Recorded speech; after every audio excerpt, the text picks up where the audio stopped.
Dios les bendiga, hermanos. Una vez más estamos aquí.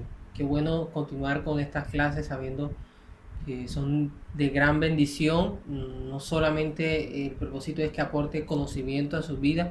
Esto pues ciertamente es así, pero la idea principal es que usted vea la razón o sus fundamentos en el cristianismo sean aún más fuertes y más sólidos, dándose cuenta el error que quizás están cometiendo otras sectas, otras herejías o las herejías que estamos viendo en otros lugares, y ayudándonos a crecer y fundamentarnos más en la palabra del Señor, a seguir siendo fiel a lo que la palabra de Dios muestra.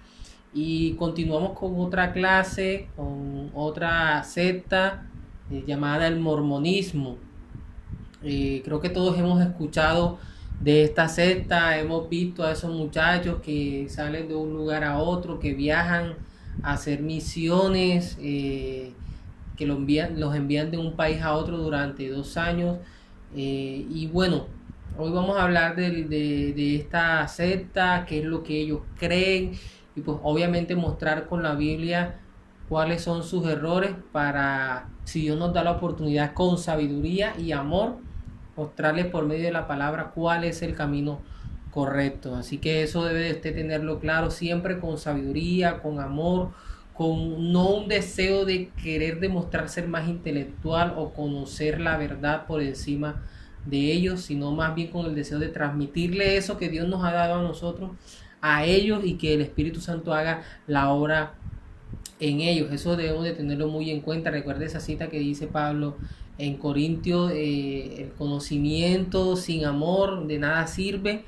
Y esto no quiere decir de que no estudiemos la Biblia. Esto lo que quiere decir es que debemos de estudiar la Biblia porque ahí conocemos a Dios, pero no debemos creernos más que los demás, ni por el hecho de que sepamos más debemos humillar al otro, sino más bien con amor mostrarles el camino correcto. Así que vamos a iniciar. Y bueno, la historia de los mormones inició en el año 1876, o más bien en ese año en México se hizo pues, por así decirlo, se empezó a ver los primeros vestigios del mormonismo, pero desapareció debido a la oposición de la Iglesia Católica. Entonces, esto con relación a Latinoamérica. Ahí fue en Latinoamérica en el año 1876 donde el mormonismo quiso empezar, pero la Iglesia Católica no lo impidió.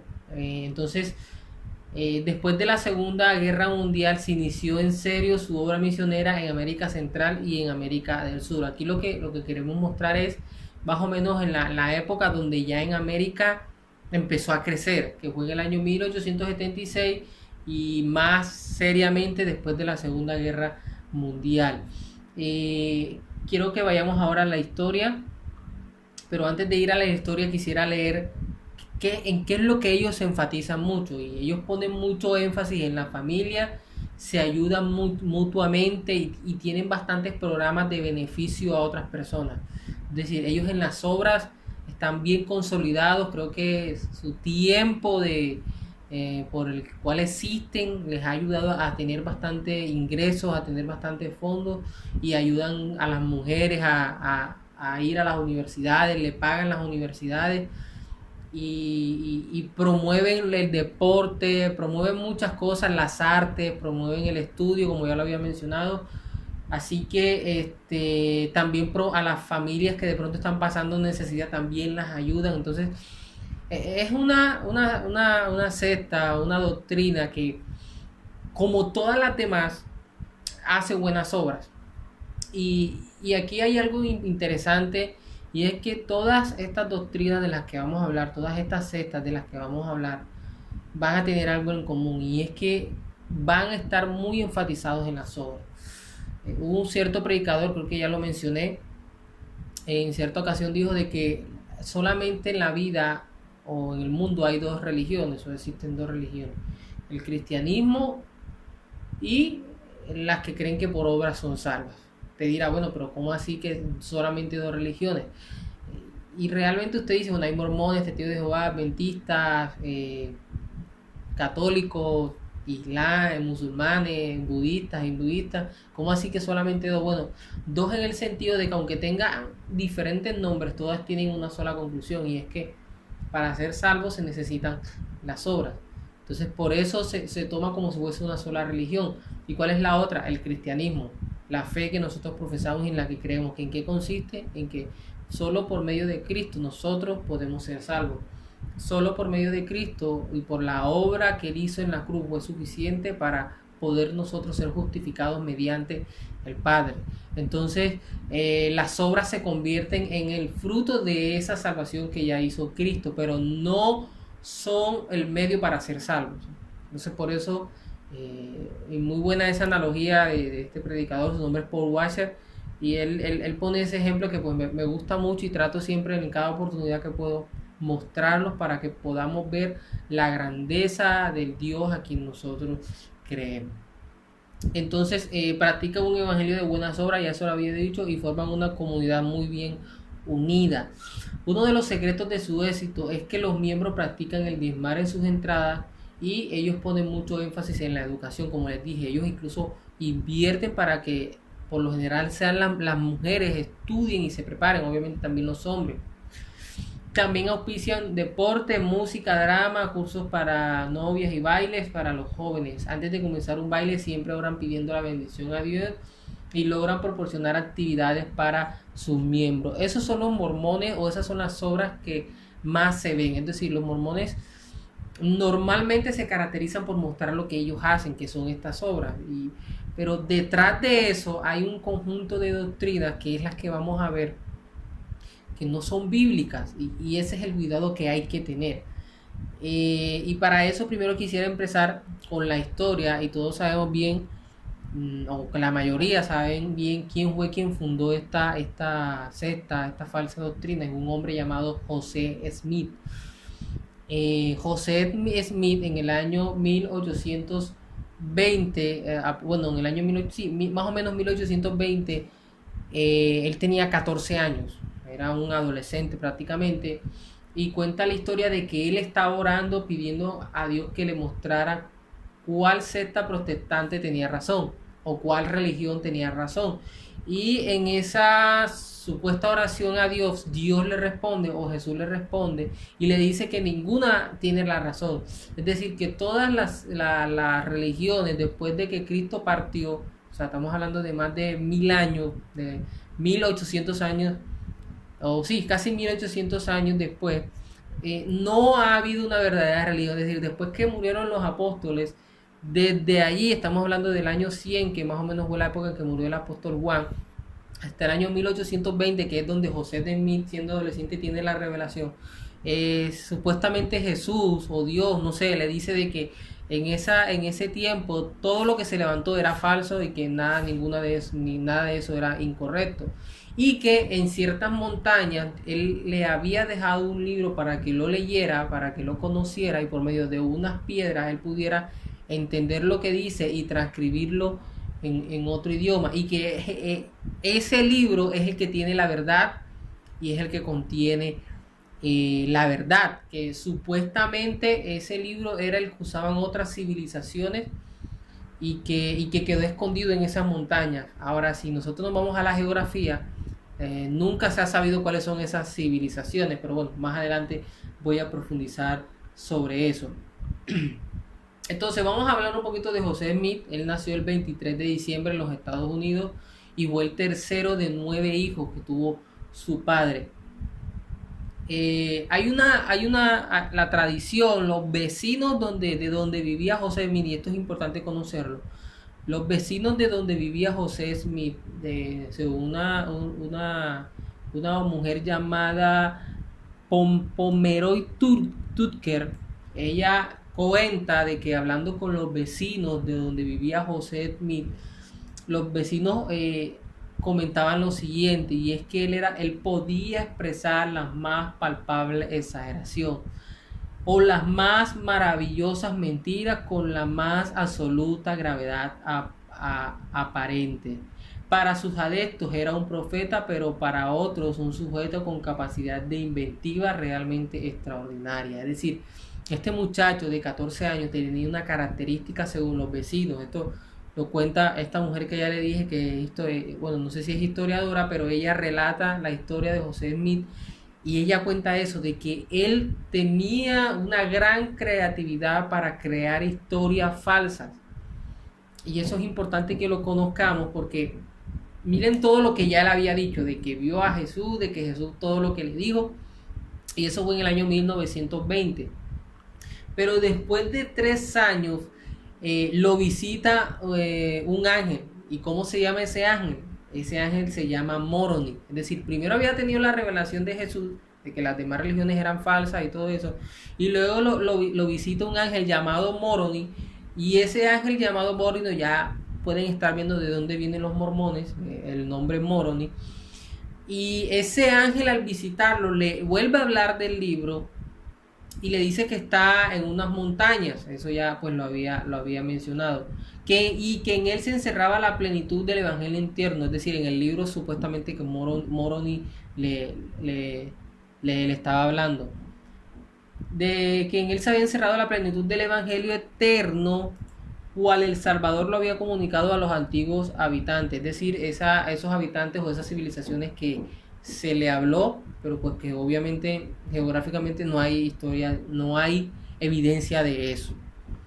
3 años después sacó las planchas de su escondite y las llevó a su casa. Entonces copió el escrito y con la ayuda de las piedras mágicas que le llamaba el Urín y el Tumín, y bueno, eso lo habla un poco de Deuteronomio, no es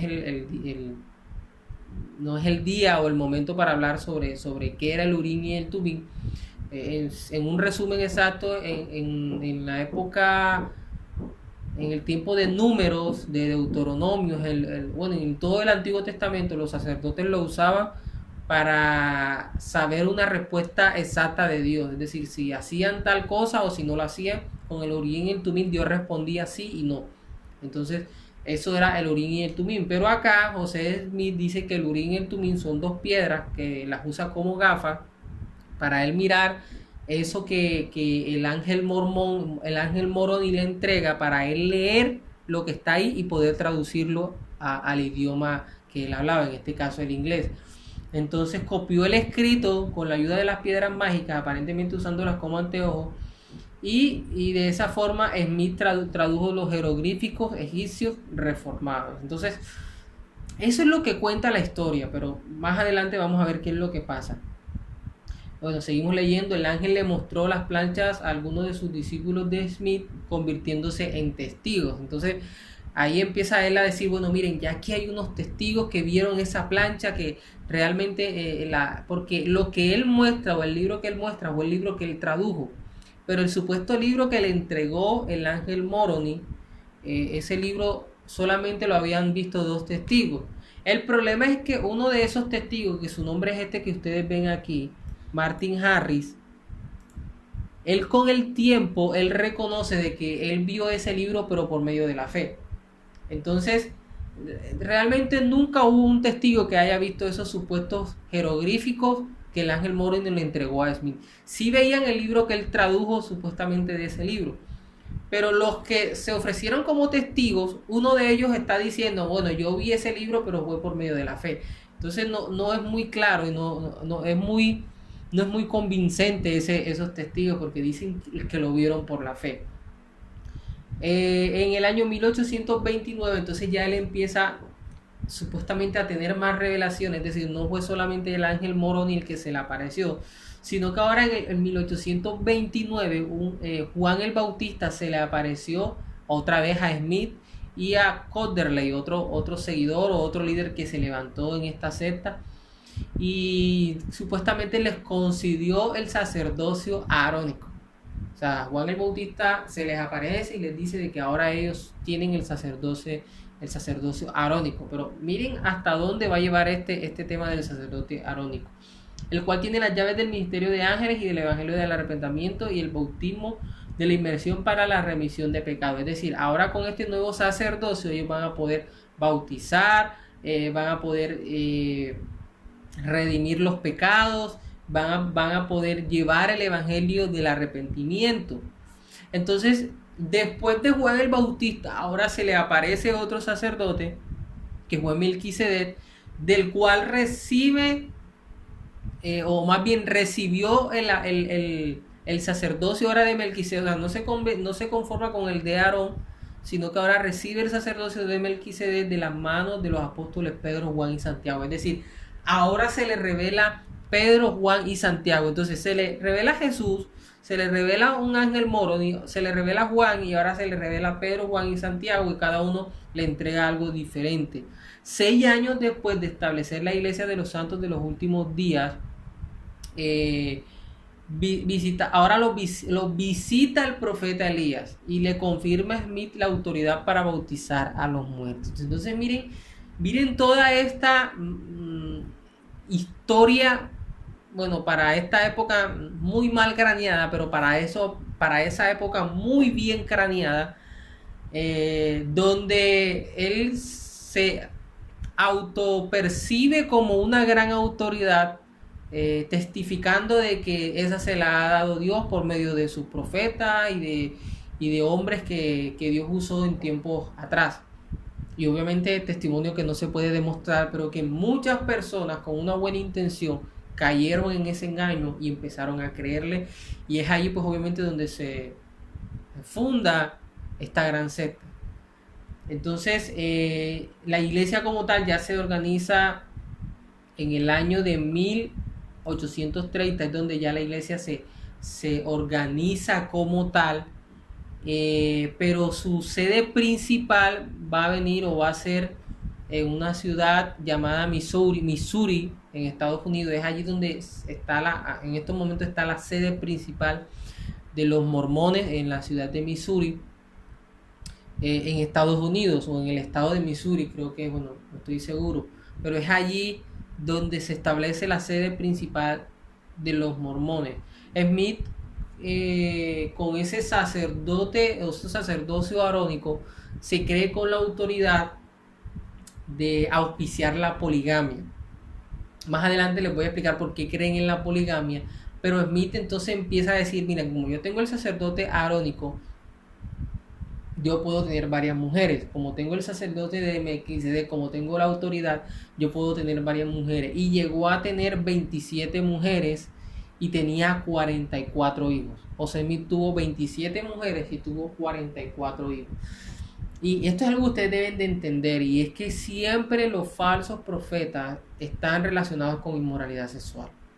Esto es algo que se ve en la Biblia, pero que también se ve en el testimonio de muchos falsos profetas en nuestra época y en épocas anteriores. Siempre están relacionados con inmoralidad sexual. Y José Smith nos fue la sesión. Tuvo 27 mujeres, 44 hijos, argumentando de que tiene la autoridad para hacerlo. Y no solamente él, sino que sus seguidores pueden hacerlo también. Entonces vemos cómo esta secta empieza ya a meter cosas. Bueno, desde un inicio empezó a meter cosas que no son bíblicas, porque todo lo que él sustenta como revelación de Dios no está en la palabra de Dios. Más bien lo que él saca como revelación de Dios, muchas de esas cosas son copias de lo que está en la Biblia, y saca, además de eso, inventa otras cosas, inventa unas civilizaciones que existieron antes, y pues realmente el libro de los mormones se convierte en un libro de fantasía, porque en ninguno de los lugares que menciona, ninguna de los nombres que menciona geográficamente o históricamente se han demostrado que existan. A diferencia de la Biblia, que todos los nombres que menciona, todos los lugares que se mencionan geográficamente sí se pueden corroborar. Eso es un dato que ustedes deben tener muy claro. Entonces, al final, él y su hermano Hinrum fueron encarcelados a causa de la destrucción de esta. Una turba de 200 hombres entró violentamente a la cárcel y los asesinaron. Entonces vemos que José Smith, por todos este mal testimonio que hacía, mucha gente estaba también en su contra. O sea, a José Smith tenía también mucha gente en su contra, y mucha de esa gente estaba proliferando, estaba informando por medio de la imprenta que ya existía, enviando la información a otros lugares de esa falsa doctrina. Entonces él se molesta sin razón o por una razón egoísta, y lo que hace es que envía ciertos profetas de su secta para que hagan daño y destruyan todas esas imprentas. Entonces la gente se molesta y hace que lo metan a la cárcel, pero no conformándose con eso, la gente entra a la cárcel y lo asesinan a él y a su hermano. Entonces, para los mormones, José Smith se convierte en un mártir de la verdad supuesta de Dios. Entonces, allí muere José Smith, pero pues como podemos ver hasta hoy sigue su secta, sigue su doctrina errada, antibíblica completamente, ya lo vamos a ver. Aunque tiene algunas cosas que pues que van acorde con la Biblia, pues obviamente es lógico, ya que él copia muchas cosas de la Biblia, pero en esencia muchas de las doctrinas fundamentales él las quita y pone unas de él. Entonces eso lo tenemos que tener en cuenta. Ahora, ese libro queda, o la herencia que él deja, o el legado que él deja, es el libro de Mormón. Y ese libro de Mormón empieza a verse como una revelación igual que la misma Biblia. O sea, ahora ellos tienen dos libros sagrados, lo que dice el Mormón y lo que dice la Biblia, pero realmente el libro del Mormón es el que llega a tener más fuerza y llega a estar por encima de la palabra de Dios. Y esa es otra característica de los falsos profetas, y es que siempre van a poner otra cosa encima de la palabra de Dios. Puede ser la experiencia, puede ser sus ideales, puede ser cualquier otra cosa. En este caso es un libro. Esto con el fin de que de poder sustentar o argumentar lo que ellos quieren hacer, y no querer someterse quizás a cosas que están en la Biblia que les cuesta dejar o les cuesta hacer. Esta frase me gustó mucho, por eso la subrayé. Dice: será difícil encontrar un libro sagrado del periodo moderno que sea obviamente ficticio que el libro del Mormón. Y creo que ya eso lo había dicho. No hay más libro ficticio que el libro del Mormón. ¿Y por qué no lo hay? Porque, o sea, ese libro, ahora vamos a ver algunos ejemplos, pero ese libro tiene cosas que son increíbles y uno dice, ¿cómo la gente puede entender eso? Y bueno, a la luz de la Biblia sabemos que Dios no les ha quitado el velo y que tenemos que orar para que Dios se lo quite.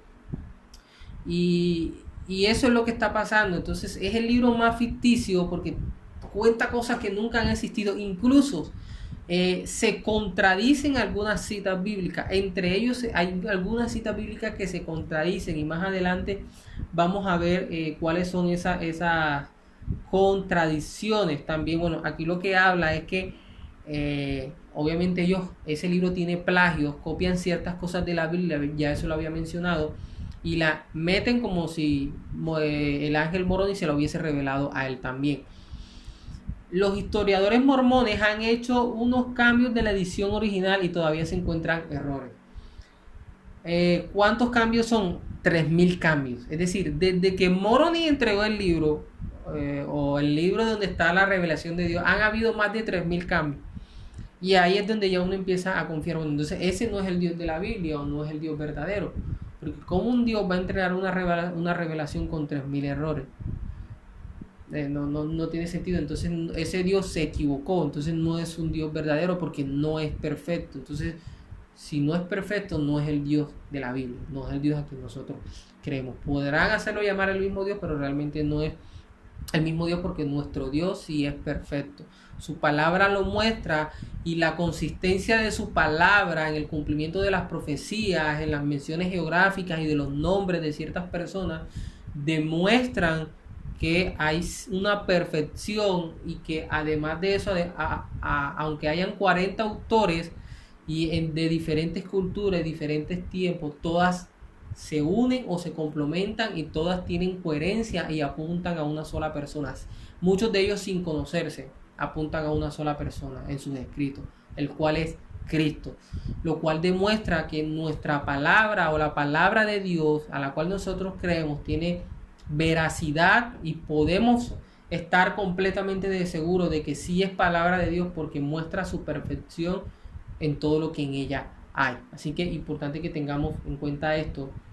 Quiero leer algunas de las errores que tiene este libro de los mormones. para que usted lo sepa. Y es que ellos tienen un libro llamado, así se llama, Alma 7. El libro se llama Alma, pero en el capítulo 7 y el versículo 10 se lee lo siguiente: He aquí nacerá el Mesías de María en Jerusalén. Y esto es un error, ¿por qué? Porque realmente, y también está demostrado históricamente, y la Biblia lo menciona así, Jesús nació en Belén. Entonces vemos que ahí hay un error en su libro. También se encuentran numerosos acrónimos. ¿Qué son acrónimos? Diferencias, o sea, un acrónimo es, ¿cómo podría explicarlo? Como diferentes, o como hablar de cosas que existieron en tiempos que no podían existir. O sea, si alguien dice, miren, Cristóbal Colón le envió un mensaje de WhatsApp a los indigentes de América, un ejemplo. Eso es un acrónimo porque en ese tiempo el WhatsApp no existía. Entonces, eso es a lo que se le conoce acrónimo. Y muchos de esos acrónimos tienen el libro de Mormón y se convierten en horrores. Por ejemplo, los jareditas, eso lo dice el libro de Mormón, los jareditas atravesaron el Atlántico en barcos con ventanas. Y las ventanas en ese tiempo no existían. Y también dicen de vidrio. Es decir, las ventanas de vidrio en ese tiempo no existían. Entonces es un acrónimo porque esas ventanas no existían en ese tiempo. Mira lo que dice: tenían armas de acero y brújulas. Tampoco ni las armas de acero ni las brújulas existían. ¿Y por qué no existían? Porque esa historia que él cuenta, de esos jareditas, de las ventanas de vidrio, las cuenta en el contexto, o en una época en el año 2000 antes de Cristo, y 2000 años antes de Cristo nada de eso existía. Entonces eso lo tenemos que tener bastante claro. Hay muchos acrónicos y muchos errores en ese libro. Además de eso, los arqueólogos nunca han encontrado ruinas de las ciudades mencionadas en el libro ni el escrito egipcio que fue supuestamente usado por los habitantes del Nuevo Mundo. Entonces vemos que tienen muchas cosas que no son ciertas, que es pura imaginación. Es pura imaginación, y por eso nosotros debemos de tener claro esto y de tomarlo como ejemplo para no hacerlo, porque a veces nosotros en nuestra imaginación, a veces tenemos la tentación de crear doctrinas por visiones que tenemos, o por sueños que tenemos, y no podemos hacer lo mismo, porque esto es lo que Dios está condenando en su palabra. Y como ejemplo, miren este hombre hasta dónde llegó por hacer eso. Nuestras visiones, nuestros sueños son de Dios siempre y cuando no se salen de la doctrina bíblica. Si se salen de la doctrina bíblica, no son de Dios. O sea, no estoy queriendo decir de que en este tiempo Dios no hable o Dios no nos guíe por medio de un sueño o por medio de una visión. No estoy diciendo eso. Lo que estoy diciendo es que para nosotros poder verificar si ese sueño o esa visión es de Dios, tiene que ser coherente con lo que está en la palabra. Si no está en coherencia con la palabra, algo comió que le dio ese sueño, en algo estaba pensando anteriormente que le hizo tener ese sueño. Así que tenga eso bastante claro. Es obvio que el libro de Mormón es un fraude y Smith fue un charlatán. La tragedia consiste en que millones de personas sinceras han sido engañadas y desviadas del verdadero camino de Cristo. Entonces, para que lo tengamos bastante claro. Hago un paréntesis, hay algunas malas transcripciones, pedimos disculpas por eso. En el que le vamos a dejar aquí abajo, con el favor de Dios, van a estar todas corregidas, así para que eso lo tenga en cuenta. Las doctrinas de los mormones. Entonces ahora sí vamos a una parte bastante importante, y es leer cuáles son esas doctrinas más específicamente en las que creen los mormones. Entonces vamos con la primera doctrina en la que ellos creen, y es que la doctrina acerca de Dios. Entonces mire lo que dice: los mormones creen en muchos dioses. Algunas en una etapa más adelantada que otros enseñan que el mismo Dios una vez fue hombre y que los hombres pueden llegar a ser Dios. Rechazan la espiritualidad de Dios, pues afirman que Dios Padre posee un cuerpo de carne y hueso tangible como un hombre. Y esto es completamente herético, porque eso lo vamos a leer más adelante, pero la misma Biblia dice que Dios es espíritu.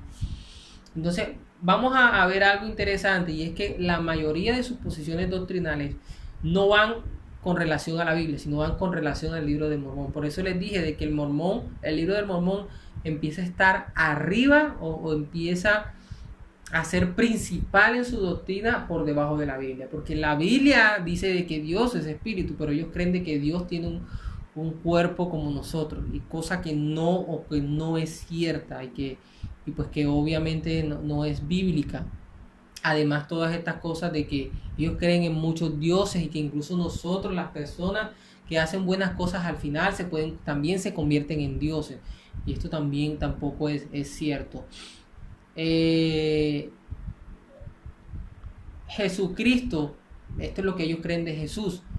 Ellos creen en la divinidad de Cristo, eso es cierto. Ellos sí creen que Cristo es Dios, pero ellos creen de que Dios, o de que Cristo es un hijo engendrado de Dios, así como el hombre o como nosotros podemos engendrar un hijo, es decir, teniendo una esposa y teniendo relaciones sexuales, y de ahí nace nuestro hijo. Bueno, de esa misma forma ellos dicen de que Jesús nació, o sea, de que Jesús es un hijo literal de Dios, que Dios en alguna forma tuvo una esposa celestial, le llaman ellos, con la que tuvo relaciones y tuvo a Cristo. Entonces, eso tampoco es cierto, eso tampoco es bíblico, y eso también lo vamos a ver más adelante con relación a lo que dice la Biblia. Ellos usan un texto, que esto también lo usan los testigos de Jehová, y obviamente lo sacan de su contexto, pero también dicen que como Cristo es el primogénito, entonces, de toda la creación, entonces eso hace referencia a que Cristo fue el hijo mayor de Dios, por así decirlo, porque recuerden que ellos creen en varios dioses. Entonces, bueno, cuando lleguemos allá vamos a ver que en el contexto de Colosenses 1:15 no está queriendo decir eso. Entonces, en conclusión, ellos llegan a decir de que Jesús no es nuestro Dios como tal. Jesús no es como a quien nosotros debemos de servirle y darle honra, sino que Jesús es nuestro hermano mayor. Él es Dios, pero también nosotros, o los mormones, por así decirlo, ellos son también dioses. Entonces, Él vendría siendo nuestro hermano mayor. Fue engendrado por la misma persona que estuvo en el huerto del Edén, el cual es nuestro Padre en el ser. Periódico de Discursos, tomo 1, páginas 50 y 51. Es decir, esto no se está inventando, eso está en los escritos que ellos entregan. En cuanto al hombre, hay un tratado mormón que dice que todos los hombres vivieron en un estado preterrenal como hijos espirituales del Padre. Entonces, aquí hay algo interesante, y es que ellos empiezan a creer que el alma del hombre ha vivido desde mucho antes. El alma del hombre vive desde mucho antes, y por esa razón ellos necesitan un cuerpo para que el alma entre a ese cuerpo y ellos puedan gozar y disfrutar de lo que hay en este mundo. Y por esa razón es que ellos apoyan la poligamia, porque supuestamente entre más mujeres se tengan, más hijos se pueden tener. ¿Y qué pasa si hay más hijos? Hay más cuerpos. Y si hay más cuerpos, vamos a ayudar a esas almas sin cuerpo a que puedan tener un cuerpo. Esto es completamente antibíblico, eso es lo que ellos creen. O sea, ellos apoyan la poligamia, que es la poligamia, tener muchas mujeres para poder tener más hijos y así poder tener más cuerpos, para ayudar a las almas sin cuerpo a que puedan tener un cuerpo y disfrutar, así como también nosotros estamos disfrutando. Es una locura, que suena fuerte, pero es un disparate creer en este tema, porque va en contra de la Biblia, y no solamente va en contra de la Biblia, sino que también tiene un cierto grado de machismo. Así que hay que orar por ellos, más que despreciarlo, es pedirle a Dios misericordia, y con sabiduría nosotros hablar con ellos para sacarlos del error. Entonces, continuamos. En el libro de Moisés, Smith afirma, ese es un libro también que tienen ellos, Smith afirma que Caín, el primer asesino, fue el primogénito de la raza de color, y que Dios le castigó dándole una piel de color negro como señal de su maldición. Entonces, los negros, o el color de la piel negra, es a causa del pecado de Caín. Eso no lo muestra la Biblia, eso es una suposición que hace José Smith en este supuesto libro llamado el libro de Moisés. Y al ellos decir eso, ¿qué es lo que hacen? Ellos entonces cogen a las personas de color, a las personas de color negro, y no tienen los mismos privilegios que las personas de color blanca. Entonces ninguno de ellos puede ser un sacerdote o puede ser un líder de los mormones porque están bajo maldición. Pero en el año 1978, perdón, en ese año fue que fueron privados de las bendiciones y privilegios del sacerdocio. Pero al mismo tiempo, dicen ellos que en ese mismo año Dios le mostró o les mostró que ya él había quitado esa maldición y que ahora sí podían ser sacerdotes. Y recuerden que en esa misma época es donde Dios usó un hombre llamado Martin Luther King para liberar a las personas de color de la esclavitud en Estados Unidos. Entonces, más que Dios le reveló, fue algo conveniente por lo que estaba pasando en ese tiempo en Estados Unidos. Entonces, como veían de que ya se estaba empezando a liberar o se estaba empezando a aprobar o a desaprobar más bien la esclavitud de los negros o de las personas de color, entonces ellos empezaron a decir, bueno, entonces tenemos que hablar y decir que Dios nos reveló de que ya él había quitado la maldición. Entonces es como lo decimos nosotros en nuestro lenguaje, embarajarla. Ahora la embarajaron de tal forma de que, bueno, ya ahora sí ellos sí pueden ser sacerdotes. Entonces es para que veamos también, y eso también es otra característica de un falso profeta, y es que siempre va a tratar de acomodar sus decisiones o lo que él piensa con relación a lo que se está viviendo. Entonces, si se está viviendo algo hoy, dice o habla algo conforme a eso que se está viviendo, pero si en 2 años eso cambia su discurso y ahora lo acomoda a esa otra cosa que está viviendo. Y eso es algo parecido a lo que pasó con los mormones. Entonces, eso es importante también saberlo. En cuanto a la salvación, pues obviamente creo que ya está de más decirlo, pero ellos creen en la salvación por obras. Pero vamos a leer qué más creen ellos. Según los mormones, consiste de algunos pasos: fe en Cristo. ¿Cuál es la fe en Cristo? La doctrina de los mormones. Es decir, su fe no es en relación a la Biblia, sino a el libro que ellos tienen. El arrepentimiento, el bautismo por la inmersión del agua. Entonces, no es que nosotros no estemos de acuerdo con el bautismo. Lo que no estamos de acuerdo es que el bautismo haga a la persona salva. El bautismo no es el que salva a las personas, sino que el bautismo o la persona al querer bautizarse está mostrando que un deseo por seguir a Cristo, y es ese deseo por obedecer y seguir a Cristo el que muestra que ha sido salvo. En otras palabras, el bautismo es una representación externa de lo que la persona decidió ya en su corazón. No es como tal que el bautismo salve, pero ellos creen en eso, creen que el bautismo es el que va a salvar y el que va a redimir de los pecados. Al recibir el Espíritu Santo por la imposición de manos, el obedecer las leyes y ordenanzas del mormonismo y el perseverar en la fe hasta el fin. Entonces hay algunas cosas parecidas a nosotros, pero miren que están mezcladas con muchas mentiras, y esa es otra característica de las falsas profecías, que no son todo lo que un falso profeta dice, no es mentira. Hay cosas que dice que son ciertas, pero las mezcla con mentiras. ¿Con qué propósito? Con el propósito de que la gente la pueda ingerir. Si yo aquí pongo un vaso de veneno y yo se los pongo a ustedes para que lo tomen, ustedes van a decir esto es veneno, no lo voy a tomar. Pero si yo pongo un vaso con agua y le echo varias goticas de veneno, ese veneno no se va a notar y ustedes se la van a tomar y pues obviamente se van a envenenar. Entonces eso es lo que hace el falso profeta, o lo que hace Satanás por medio de sus falsos profetas para engañar a las personas. Es usar verdad mezclada con mentira para que así mucha gente sea engañada.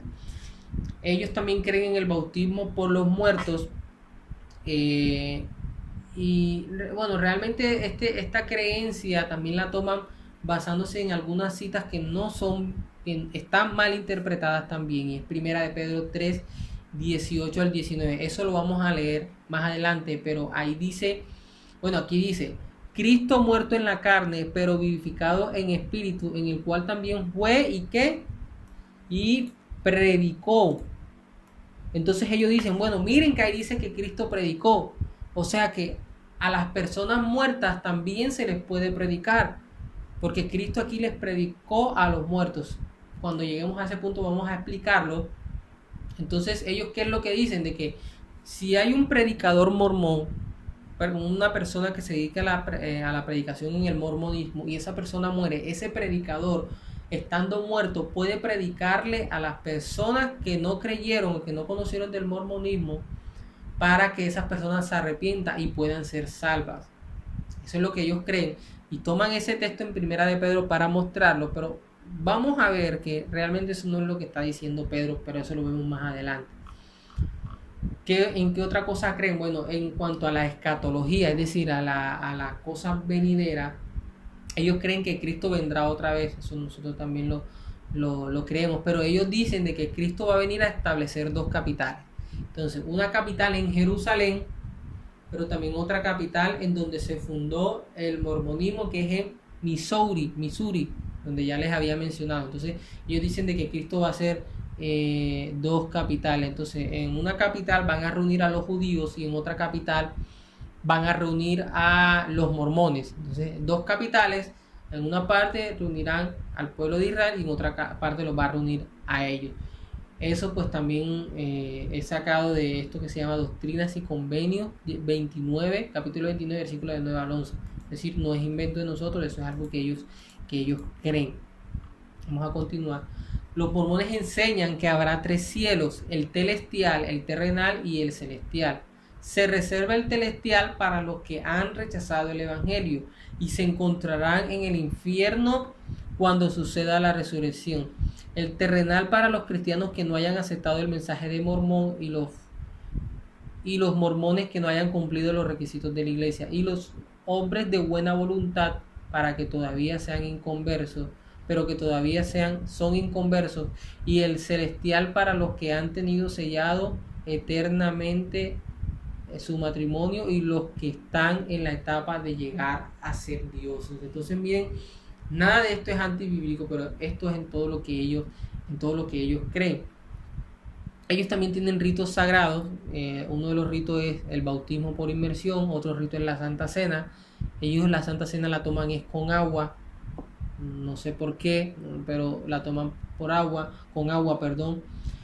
Tienen algunos ritos secretos en donde ellos, hay un rito que donde ya lo habíamos leído, donde ellos sellan el matrimonio. Entonces, a esa pareja que quieran sellar el matrimonio por la eternidad, es decir, para que vivan casados por la eternidad. A eso se refieren cuando hablan de sellar el matrimonio. Entonces las meten en un cuarto oscuro, ponen a las dos personas desnudas de un lugar, uno en un lugar y otro en otra. Entonces el sacerdote mormón los casa, les ponen un traje que supuestamente tiene algunos dones o algunos superpoderes, no sé qué clase de superpoderes, y hacen unos ritos que nadie conoce. ¿Por qué no nadie conoce? Porque a esas personas que les ponen a hacer esos ritos o esas ceremonias para supuestamente sellar el matrimonio, los ponen en juramento y los ponen a jurar de que no van a revelar a nadie eso que hicieron ahí. Entonces no se sabe qué es, pero esos son sus ritos que no son bíblicos, obviamente.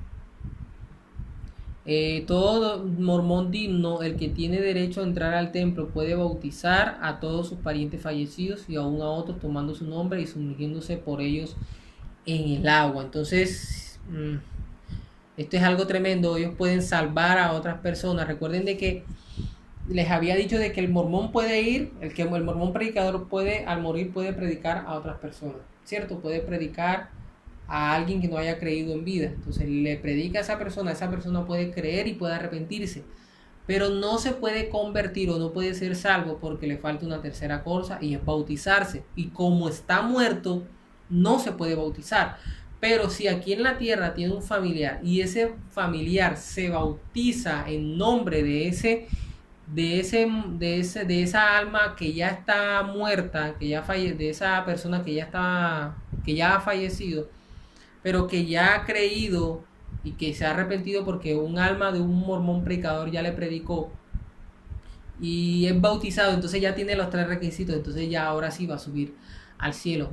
Tampoco eso es bíblico, pero eso es lo que, eso es lo que ellos creen. Tomando su nombre y sumergiéndose por ellos en el agua. O sea, imagínense si yo tengo 10 familiares atrás, o sea, yo tengo que bautizarme 10 veces por ellos y la número 11 por mí. Eso es lo que ellos creen. Se quieren sellar su matrimonio pasando una pieza donde el hombre se pasa a un lado del altar y la mujer al otro lado, y un sacerdote con una breve oración los declara esposos para toda la eternidad. Bueno, ya habíamos explicado esto. Ahora vamos a hablar de por qué soy cristiano, por qué soy evangélico y por qué no soy mormón. Y eso es para que lo tengamos claro, porque nosotros no creemos en todas esas creencias que ellos tienen. Y créanme, hermano, que cuando usted va a conocer a un mormón, el mormón no le va a decir todo eso que ellos creen. Le van a mostrar, son las obras, le van a mostrar lo que se ve bonito, lo que por fuera se ve bien, pero no le van a mostrar las doctrinas. Las doctrinas se las van a mostrar ya cuando ustedes, o cuando ya una persona caiga en sus redes, por así decirlo. Entonces, ¿por qué por qué soy evangélico y no mormón? Bueno, lo primero, porque acepto la Biblia como la única y completa revelación de la doctrina de Dios.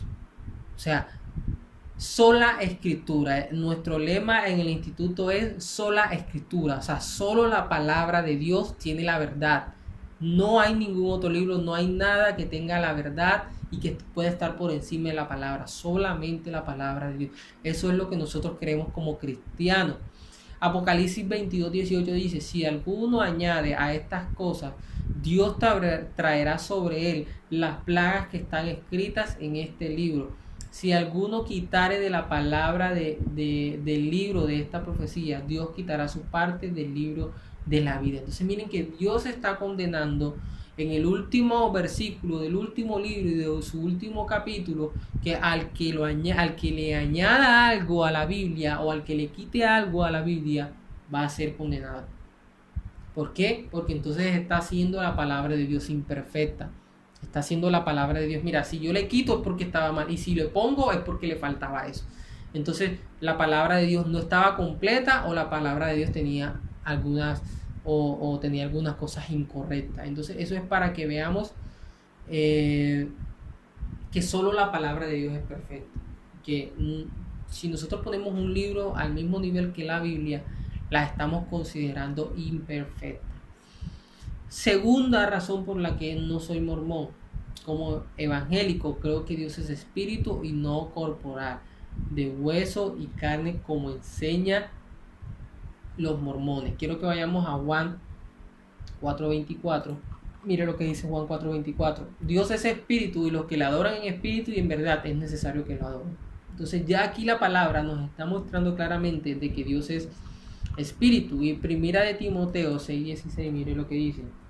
Primera de Timoteo 6:16 dice: el único que tiene inmortalidad, que habita en la luz inaccesible y que a quien ninguno de los hombres han visto ni pueden ver, al cual sea la honra y el imperio sempiterno. La pregunta es, ¿cómo ellos creen de que Dios tiene un cuerpo si aquí primera de Timoteo 6:16 me está diciendo de que nadie lo puede ver?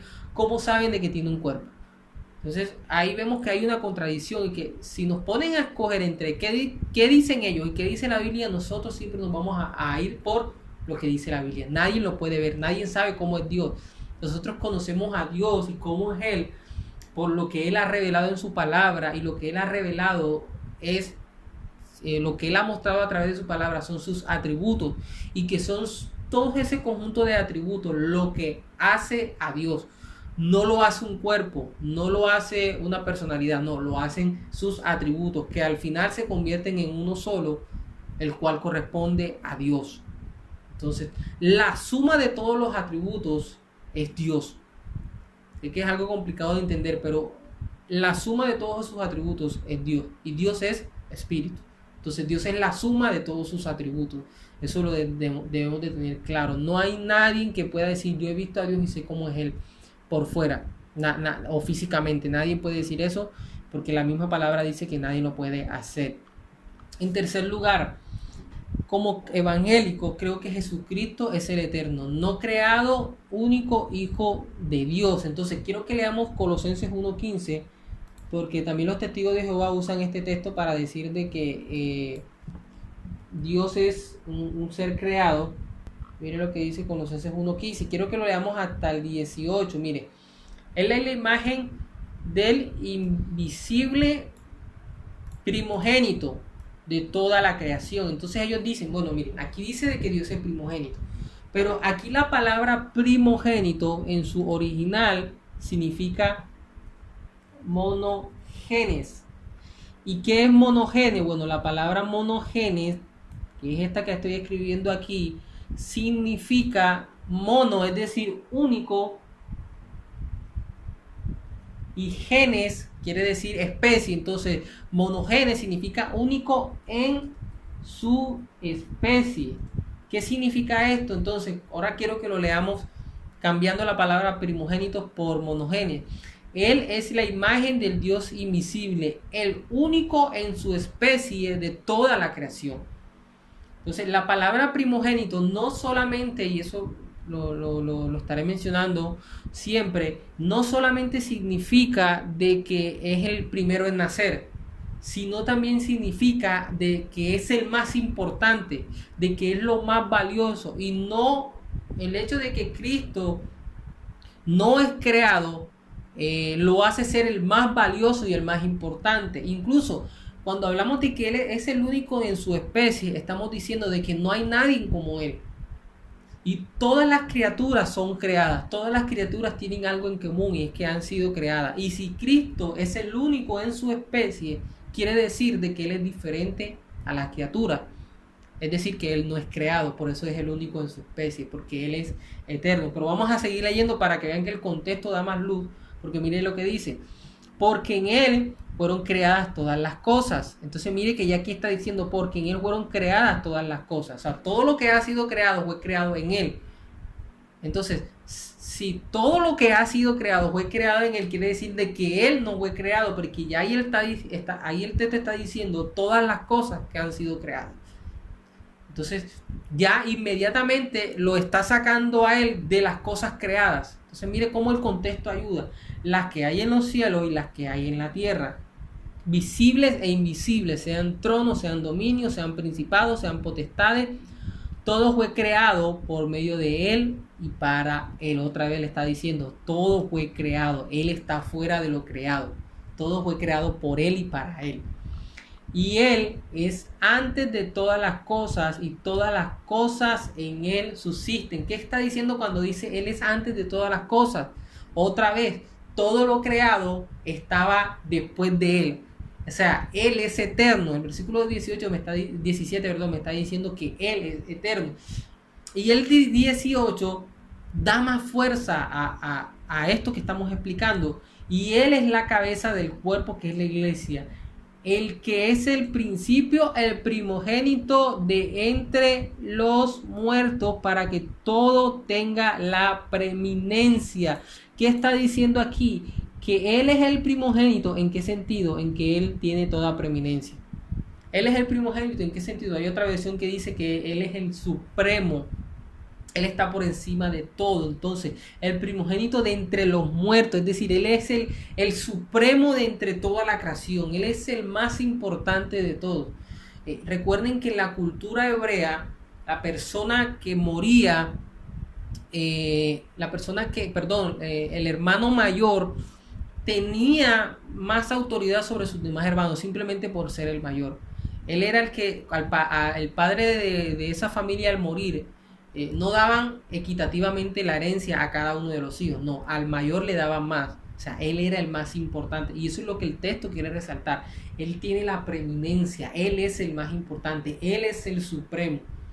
Entonces vemos cómo en su contexto, cómo el texto nos ayuda a entender de que Cristo no es un ser creado, sino que Cristo está por fuera de la creación, y que en Él fue creado todo, y Él es el supremo de todo. Así que eso lo tenemos que tener bastante claro para no caer en esta doctrina errática. Número 4. Como evangélico rechazo la persistencia de las almas y la poligamia. Y aquí hay algo, y es que cuando nosotros vamos al Génesis y la Biblia crea al hombre, la Biblia misma nos muestra que Dios solamente creó una sola mujer. La Biblia solo creó una sola mujer para Adán, que también fue creado. La Biblia, Dios, en ninguna parte vemos que Dios creó 4 o 5 mujeres para Adán. Dios creó una sola mujer. Ahora usted ve que estos hombres, Jacob, Abraham, tuvieron varias mujeres, pero el hecho de que ellos hayan tenido varias mujeres no significa de que Dios lo haya aprobado. O sea, Dios no aprobó eso. Dios lo permitió, pero no lo aprobó. ¿Por qué Dios no lo aprueba? Porque vemos que en el Génesis Dios creó una sola mujer. Y vemos luego en el Nuevo Testamento, mire lo que hay en el Nuevo Testamento. Aunque el Antiguo Testamento permite la poligamia, así como la esclavitud y otros males, no la aprobaba, ya eso ya lo dije, señalando que, ahora mire lo que dice 1 Timoteo 3:2 para el requisito del pastor. El marido debe ser, el que quiera ser pastor, ese es un requisito, debe ser marido de una sola mujer. Entonces miren cómo en Génesis nos está diciendo de que Dios creó una sola mujer para el hombre. Y ahora en el Nuevo Testamento, en la doctrina de la iglesia hoy, Pablo está diciendo, miren, todo el que quiera ser pastor debe ser marido de una sola mujer. Entonces vemos que en la doctrina revelada por Dios siempre vemos que Dios, el deseo de Dios es que todo hombre tenga una sola mujer. Y en la narrativa que hay en Deuteronomio vemos que varios hombres tuvieron varias mujeres, pero eso es narrativa, eso no es normativa. Es narrativa, Dios está narrando lo que está... hay textos en la Biblia donde se está narrando lo que está pasando, pero no podemos hacer una norma de eso que se está narrando. ¿De dónde sale nuestra doctrina? ¿De dónde sale nuestra norma? De los mandatos imperativos que la Biblia muestra, como Timoteo. El que debe hacer, que quiera ser pastor, debe ser marido de una sola mujer. Ahora hay que tener algo claro, y es que aunque Pablo está diciendo de que para ser pastor hay que el primer requisito es marido de una sola mujer, no quiere decir de que los que no son pastores no deban cumplir ese requisito. No significa eso. Incluso algunos teólogos dicen que los requisitos para ser pastor deben de tenerlo también todos los hombres de Dios, aunque no sean pastores. O sea, en general el pastor debe cumplir con ese requisito, pero el resto de los hombres creyentes deben esforzarse por también tener todos estos requisitos. Entonces vemos que Dios no apoya la poligamia. En 1 Corintios 7:2 también dice, cada uno tenga su propia mujer y cada uno tenga su propio marido. Entonces vemos que en los mandatos imperativos se nos manda a tener una sola mujer. Como evangélicos, es el punto 5, rechazo la doctrina mormona de que hay un matrimonio en el cielo. Entonces eso tampoco es bíblico o va en contra de la palabra del Señor, porque cuando Cristo estaba hablando con los saduceos no creen en la resurrección. Los saduceos le decían a Jesús, Señor, si una mujer es esposa del hermano mayor de 7 hermanos y ese hermano muere, la ley dice de que esa mujer ahora iba a pasar a ser esposa del segundo. Si el segundo muere y el tercero muere y ella pasa a ser esposa de cada uno de esos hermanos, y al final el último, es decir, el séptimo hermano, que sería su séptimo esposo, también muere, ellos le preguntan a Jesús, bueno, después de muerto, ¿cuál de esos 7 hermanos viene a ser su verdadero esposo? Y mire lo que le responde Jesús. Porque en la resurrección ni los hombres se casarán ni se darán en casamiento, sino que serán como los ángeles en Dios en el cielo. Es decir, aquí el matrimonio es solamente aquí en vida. Ya después que partamos de esta tierra, todos nos vamos a convertir en hermanos. Todos nos vamos a convertir en un solo, en la iglesia o en la esposa de Cristo. Entonces, no hay matrimonios en el cielo, no hay que sellar matrimonios y decir que el matrimonio es eterno, que después que alguien muera, después de muerto van a haber matrimonios. Eso no es bíblico y eso tampoco es cierto. Punto 6. Como evangélico acepto la doctrina bíblica de que la salvación es solo por la gracia de Dios, su favor inmerecido y recibida solo por la fe. Creo que esto también ya lo hemos hablado varias veces. Dice Efesios 2 del 8 al 9, porque por gracia sois salvos por medio de la fe, y esto no de vosotros, pues es don de Dios, no por obras, para que nadie se gloríe. Entonces vemos que la salvación es por fe, no por obra. Y creo que este punto va a estar en todas las falsas doctrinas, porque todas creen que es por obra. Y este texto de Efesios, también ahí está uno de Romanos, nos debe de hacer ver que la salvación es por fe y no por obras. Ahora vamos al punto 7. Miren lo que dice el punto 7.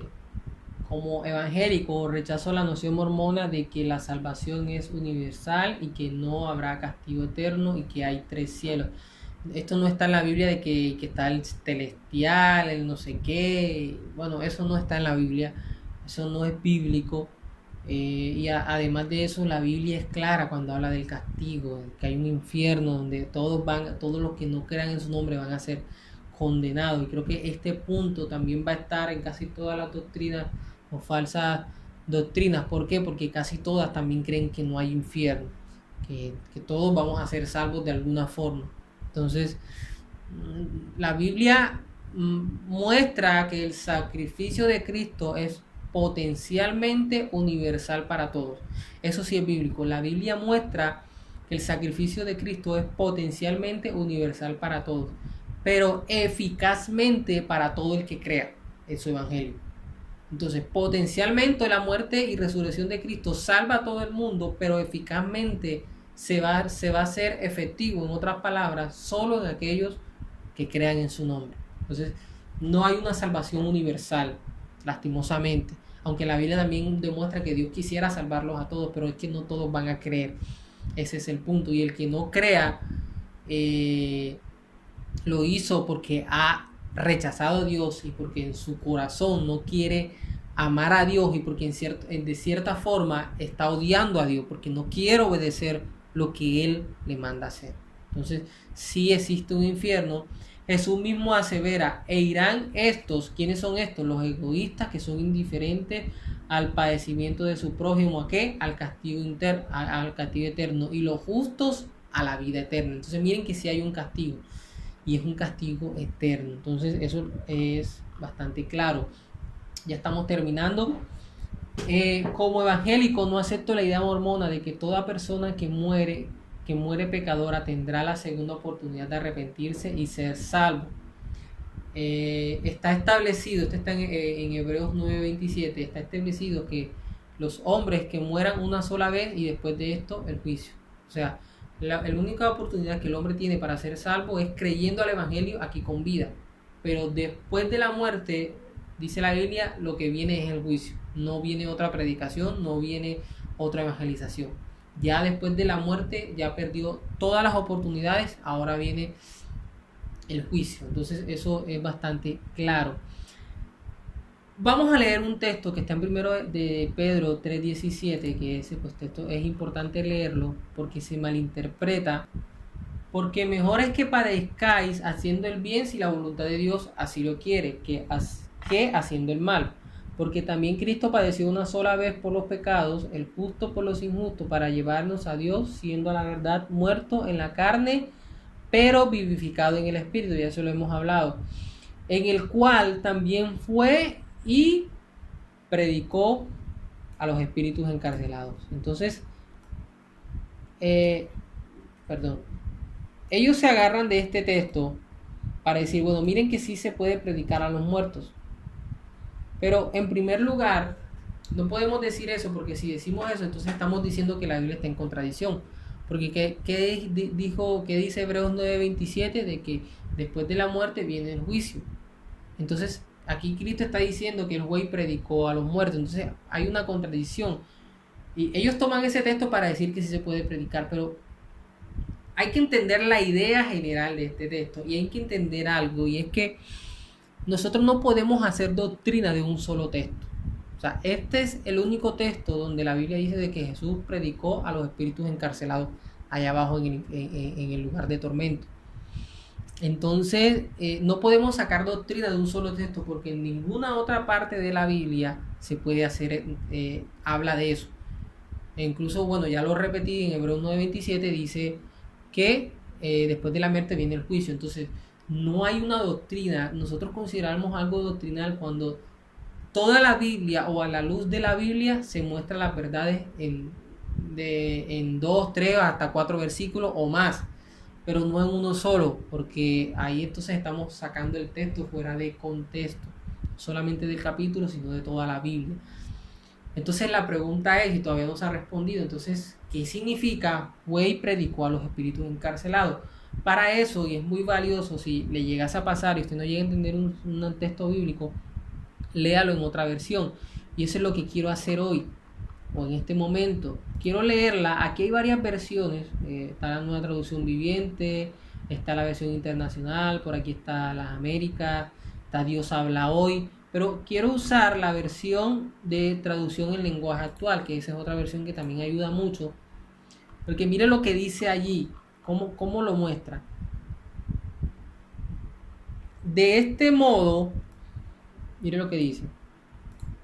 De este modo, fue a anunciar su victoria a los espíritus que estaban presos. Pero aquí no está diciendo predicó. Aquí está diciendo que fue a anunciar. Y ya con esta versión nos da un poco más de luz de lo que el texto quiere decir. O sea, no es que Cristo fue a predicarle para que se arrepintiera. Fue que Cristo fue a anunciar su victoria. Fue que Cristo fue a decir que ya Él venció. Eso fue lo que Cristo fue a hacer. Ya ellos estaban condenados. Lo que Cristo hizo fue bajar a anunciarles que ya Él venció. Entonces eso hay que tenerlo bastante claro, y eso nos debe dar de un poco mayor de luz de lo que ese texto significa y no sacar una doctrina fuera de contexto. Vamos a continuar. Quiero que sigamos.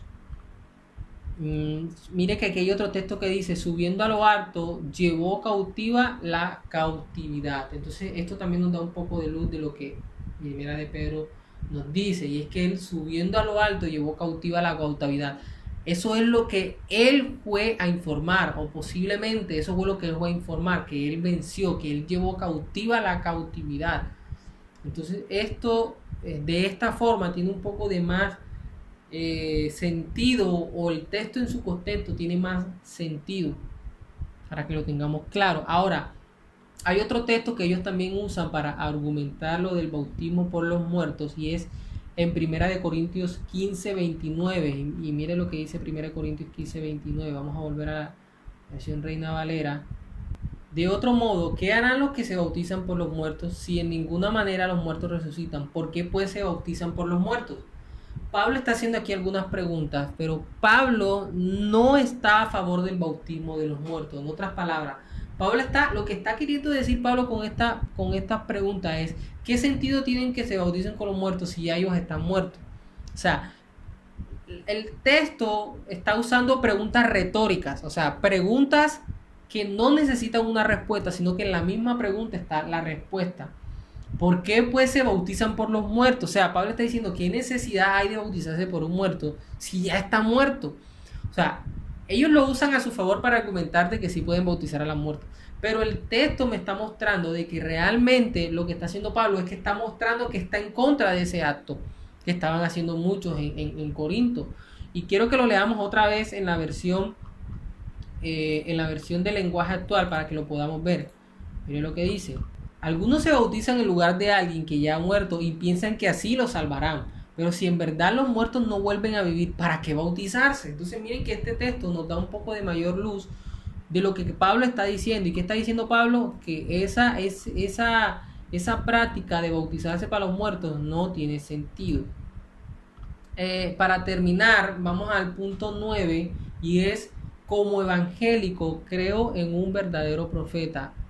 Creo que un verdadero profeta habla solo lo que Dios pone en su boca y lleva una vida santa. Y creo que son dos cosas que tiene un verdadero predicador, un verdadero hombre de Dios. Y es que su vida es de testimonio, no vive en inmoralidades sexuales, y segundo, es fiel a predicar lo que está en la palabra del Señor.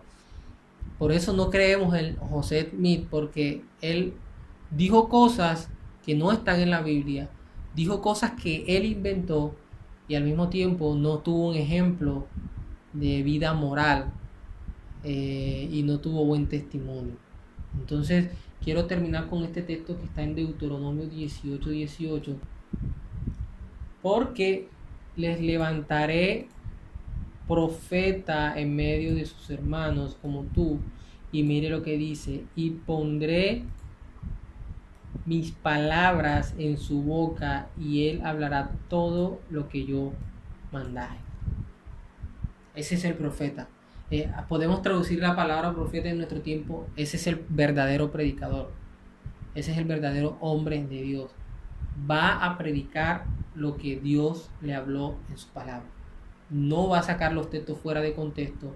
No va a abrir la Biblia, a leer un pasaje, cerrar y simplemente dar conocimiento personal o de sus experiencias. No va a centrar la predicación en sus testimonios. No estamos en contra de dar testimonios en medio de la predicación, pero no va a sacar doctrina de los testimonios. Va a sacar doctrina de la Biblia, y si va a hablar de sus testimonios o si va a dar algún testimonio, lo va a hacer para ejemplificar lo que ya la Biblia dice y declara como verdad, y no para sacar una nueva verdad. Eso es lo que hace el hombre de Dios, y por esa razón nosotros no creemos en ningún hombre como José de Smith que venga a hablar cosas como si fuesen de Dios, pero que no son de Dios, porque no van a favor de lo que dice la Escritura. Así que, hermanos, ¿qué nos queda? Orar mucho por estas personas y pedirle a Dios que tenga misericordia, y que algún día Él los salve y podamos compartir como hermanos mientras estemos en vida. Así que eso ha sido todo por la clase de hoy. Espero que sea de gran bendición y que el Señor les continúe bendiciendo.